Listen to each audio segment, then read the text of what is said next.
അച്ഛനെന്താ താമസിച്ചേ? ഏ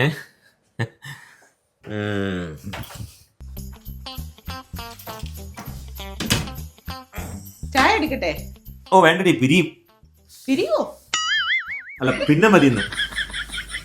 നിങ്ങൾ ഗ്രോസറി മേടിക്കാൻ പോയിട്ട് സാധനമല്ലേ എന്തിയേ? അച്ഛനോട് നിന്നേ.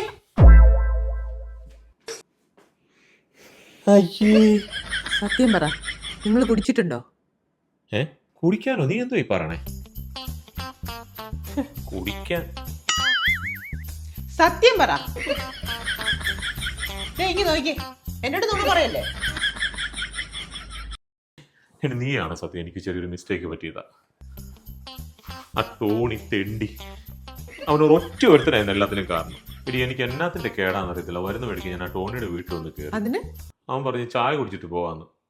ഞാൻ വിചാരിച്ചു ഇവൻ നന്നായല്ലോ എന്ന്. ചായ എടുക്കാനായിട്ട് അടുക്കളയിൽ പോയി തിരിച്ചു വന്നത് 2 ഗ്ലാസ്സുമായിട്ട്. ചോദിച്ചപ്പോ പറയാ ചായപ്പൊടി തീർന്നു പോയെന്ന്. അതെന്തിനാ വെറുതെ 2 ഗ്ലാസ്സുമായിട്ട് വന്നു? ഞാനിത് അവനോട് ചോദിച്ചതാന്നേ. അവൻ പറയാ അടുക്കള വരെ പോയതല്ലേ, എങ്ങനെ വെറും കൈയോടെ വരുന്നത്. ആ മാട്ട വിസ്കി ഗ്ലാസ്സിലേക്ക് ഒഴിച്ചപ്പോഴേ ഞാൻ പറഞ്ഞതാ എനിക്ക് വേണ്ട, റേനയ്ക്ക് ഇഷ്ടമല്ലെന്ന്. അവൻ നിർബന്ധിച്ചല്ലോ കേട്ടോ.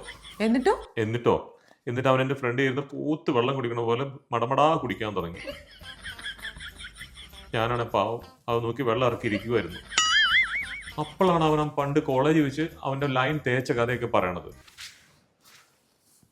നിനക്കറിയാലോ ഞാനൊരു ലോല ഹൃദയനാണെന്ന്. എന്റെ കണ്ണങ്ങ് നിറഞ്ഞു പോയി. കണ്ണു തുടച്ചുകൊണ്ട് ഞാൻ അവനെ നോക്കിയപ്പം കാണുന്നത് എന്നാന്നറിയോ? നീട്ടിപ്പിടിച്ച ഗ്ലാസുമായിട്ട് അവൻ നിൽക്കുക. എന്നിട്ട് എന്നോട് ഒറ്റ ചോദ്യം, അളിയ ആണുങ്ങളൊക്കെ അറിയുമെന്ന്. എന്നിട്ട് പറയാ ലാസ്റ്റ് ബഗ്ഗാണ്, പിടിപ്പീരളിയാന്ന്.